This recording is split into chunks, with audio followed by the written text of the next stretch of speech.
یہ بڑی زبردست پوسٹ ہے بھائی کہ اس سے بڑا خسارہ کیا ہے کہ اتنی بڑی جنت ہے، اتنی بڑی جنت ہے، اتنی بڑی جنت ہے کہ جس کا تصور نہیں کیا جا سکتا، اور اس جنت میں اگر کسی کی جگہ نہ ملے، کسی کا داخلہ کی اجازت نہ ملے تو اس سے بڑا دیوالیہ کیا ہے۔ بلکہ حدیث میں یہاں تک آتا ہے کہ جب سارے جنتی جنتوں میں چلے جائیں گے اور بہت بڑی بڑی جنتیں اللہ تعالیٰ ان کو الاٹ کر دے گا، تو اس کے بعد بھی جنت کا کچھ حصہ خالی رہ جائے گا۔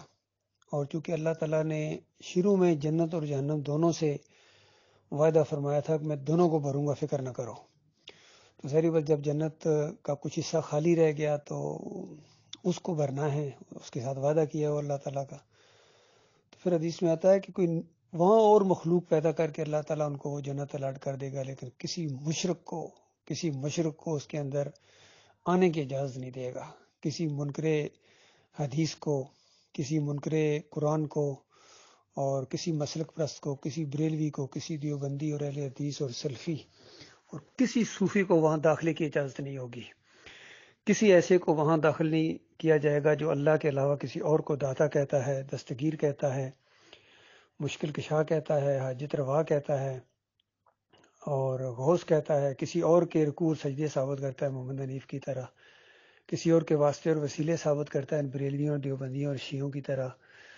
قادیانیوں کا داخلہ وہاں بند ہے، اور کوئی یہودی نہیں وہاں جا سکتا،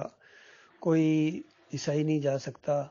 اور یہاں تک تشریف فرمائی نبی علیہ السلام نے کہ لا الہ الا اللہ محمد رسول اللہ پڑھنے کے باوجود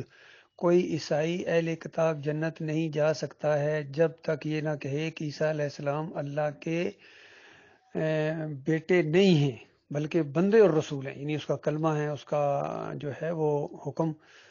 لیکن شریک نہیں ہے، بیٹے نہیں ہیں۔ اللہ تعالیٰ نے اپنی صفت عیسیٰ علیہ السلام کو نہیں دی ہے، جس طرح محمد حنیف صاحب کہتے ہیں کہ اللہ تعالیٰ نے اپنی ایک صفت عیسیٰ علیہ السلام کو دے دی بطور معجزہ۔ ایسے لوگ جنت داخل نہیں ہو سکتے۔ اور جو تعویذ گنڈا کریں، جمہوریت کے سارے یہ پرستار جو ہیں جمہوریت کے اندر، مودودی صاحب ہو گئے، نیچے حافظ سعید کی جماعت ہو گئی، اور اب یہ خادم حسین رضوی بھی اسی میں جمہوریت میں کود پڑے، جس کو پہلے یہ مودودی صاحب لات اور منات، دو بتوں کا نام لیا کرتے تھے کہ جمہوریت لات اور منات کی طرح ہے، بت پرستی ہے، یہ شرک ہے۔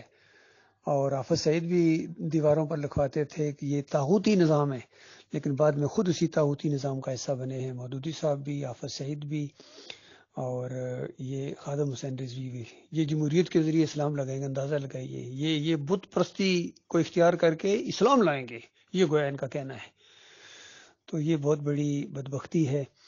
تو یہ جو منکرین حدیث ہے نا،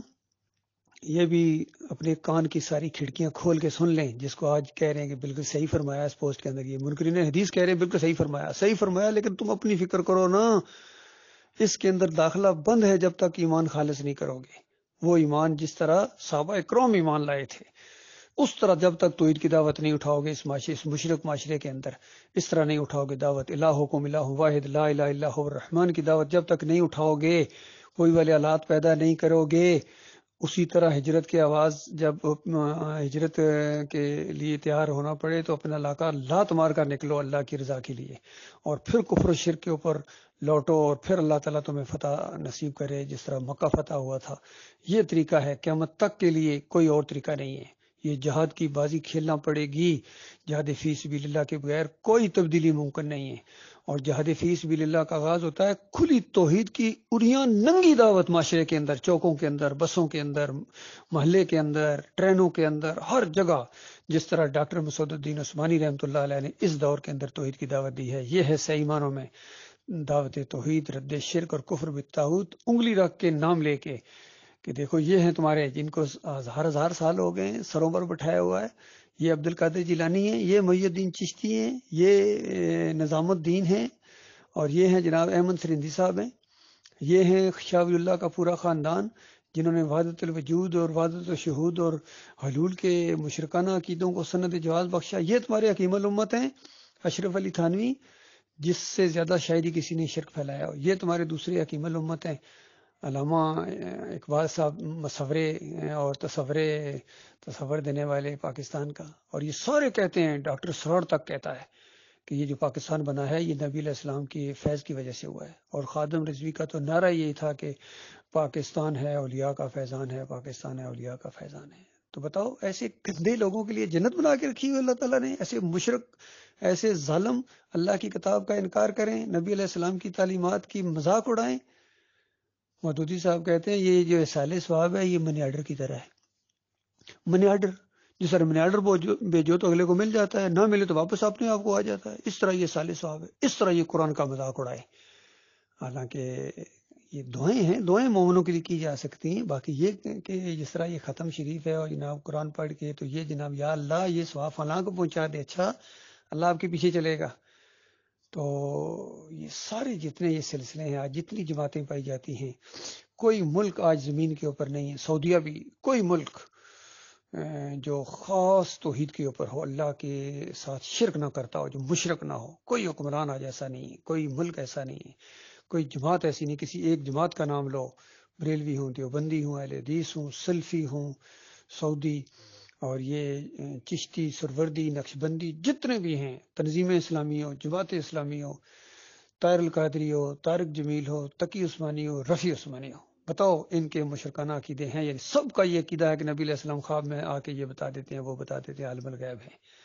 یہ سب کا یہ عقیدہ ہے، اور سب اس عقیدے کے اوپر انہوں نے اتحاد کر لیا ہے، اجماع ہو گیا ان سب مشرکوں کا کہ ہمارے اعمال جو ہیں وہ نبی علیہ السلام کے اوپر پیش ہوتے ہیں۔ بس اختلاف اگر ان کا آپس میں ہے تھوڑا بہت تو یہ ہے کہ کچھ کہتے ہیں سارے اعمال پیش ہوتے ہیں، ہر عمل پیش ہوتا ہے کہتے ہیں، اور دوسرے کہتے ہیں، اہل حدیث کہتے ہیں نہیں ہر عمل نہیں پیش ہوتا ہے، صرف درود و سلام پیش ہوتے ہیں، اور پھر کہتے ہیں نہیں یہاں سے نہیں بلکہ قبر کے اوپر پڑھو تو پھر پیش ہوتے ہیں، یہ سنتے ہیں۔ سب کے اندر یہ شرک ہے ان بے ایمانوں کے اندر۔ تو یقین کرو یہ ایک حقیقت ہے، میں بالکل پورے ہوش و حواس کے ساتھ پورے اپنے ایمان اور اپنی زندگی کے تجربے اور جو بھی دینی میرا تھوڑا بہت ہے اس میں نچوڑ میں آپ کو بتا رہا ہوں کہ ایسے مشرکانہ عقیدے رکھنے والے جنت کی خوشبو تک نہیں پا سکیں گے، حالانکہ جنت کی خوشبو 5000 میل تک جائے گی، 5000 میل، اتنا فاصلہ ہے، تصور سے بھی اوپر ہے، وہاں تک جنت کی خوشبو جائے گی۔ یہ اس خوشبو کو بھی نہیں پہنچ سکیں گے، ان کا ٹھکانہ ہمیشہ کی آگ ہے، ان کے اوپر اب نہ نمازیں ہیں، نہ روزے ہیں، نہ حج ہے، نہ عمرہ ہے، نہ کوئی عمل ان کے اوپر اللہ کی طرف سے نہیں ہے، جب تک یہ ایمان خالص نہ کریں،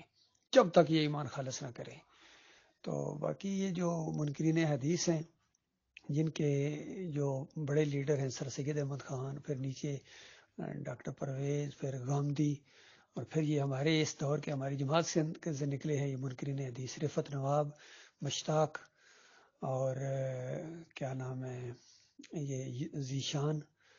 اور اب یہ زرار بٹ بھی انہی کی نقش قدم پر چل رہا ہے، سارے کے سارے، اور پھر یہ سجدہ تعظیمی والے، یوسف علیہ السلام کو سجدہ ماننے والے، سارے ان سارے مشرکین کا داخلہ بند ہے جنت کے اندر، ان کے اوپر اللہ تعالیٰ نے اپنی جنت کو حرام قرار دے دیا ہے، اللہ یہ کہ یہ جو زندہ ہیں یہ توبہ کریں، اور جو مر گئے وہ گئے فرغ ہو گئے، اب وہ واپس نہیں آ سکتے ہیں، خالد عزیز ہو، صابر علی ہو، اور جتنے بھی اس شرک پر مرے ہیں، خود حنیف صاحب کی اپنی بیوی ہو، وہ دوبارہ کبھی واپس نہیں آ سکتے ہیں، کبھی جنت میں نہیں جا سکتے ہیں، ہاں ایک صورت میں، حتیٰ یہ کہ سوئی کے ناکے سے اونٹ گزار دیا جائے۔ یہ اللہ کی کتاب کا فیصلہ ہے، اللہ کے بندو غور کرو، کتنا بڑا پچھتاوا ہے، کتنا سب کچھ کیا بھی پھر بھی آگ میں رہو گے ہمیشہ ہمیشہ، اس لیے کیا جاتا ہے کہ وہ خالص کر لو، اس کو بالکل خالص کر لو، اپنے دین کو اللہ کے لیے خالص کر لو، اور بالکل قرآن کی ترجمے ہو چکے ہیں، اس کی صحیح تشریح امام بخاری رحمۃ اللہ علیہ کی تشریح ہے، بالکل بہترین تشریح ہے، عقیدے کے لیے اللہ کی کتاب، اور عمل کے لیے بخاری ہے، اس میں مسلم ہیں، اور جس طرح قرآن کی کچھ آیات متشابہ ہیں، نہیں سمجھ اللہ کے حوالے کر دو، اسی طرح حدیث میں بھی کچھ چیزیں ایسی ہیں، حدیث کے اصولوں کے تحت بس بالکل صحیح روایت ہے، انکار نہ کرو، انکار نہ کرو، تو انکار کرو گے یا اپنی مشرکانہ مزاج سے دماغ سے اس کی تعویلیں کر کے ایک تروڑ مروڑ کے ایک دین کا مذاق اڑاؤ گے، تو پھر آپ کو اس کا خمیازہ بھگتنا پڑے گا۔ بہرحال ہم ایمان خالص کے اوپر قائم ہیں الحمدللہ، اور ہمارے ساتھی ہر جگہ یہی دعوت دیتے ہیں، انشاءاللہ یہی دعوت آگے بڑھے گی، اور ایک مضبوط بنیادوں کے اوپر یہ اللہ کی جماعت قائم ہو رہی ہے، اور انشاءاللہ حق و باطل کا یہ کشمکش اور یہ ٹکراؤ ہوگا، اس قوم کو دو حصوں میں تقسیم کیا جائے گا، ایمان خالص کی بنیاد کے اوپر، ایک طرف خالص دین والے، خالص توحید والے، رد شرک والے اور کفر بالطاغوت والے، اور دوسری طرف چوریوں والے، گیارہویں والے، یا علی مدد والے، یا رسول مدد والے، واسطے وسیلے والے، قادیانی، شیعہ، سارے کے بے ایمان آپس میں ایکا کر لیں گے مومنوں کے خلاف، اور یہ جنگ ہوگی، اور پھر انشاءاللہ عیسیٰ ابن مریم کا نزول بھی ہوگا، اسی مومنوں کی جماعت کے اندر ہوگا، اور کفر شرک کا جنازہ اٹھا دیا جائے گا، یا تو لوگ ایمان لائیں گے یا کاٹ دیے جائیں گے گاجر مولی کی طرح۔ یہ کچھ ہونا ہے۔ اللہ تعالیٰ غور و فکر کرنے کی توفیق عطا فرمائے۔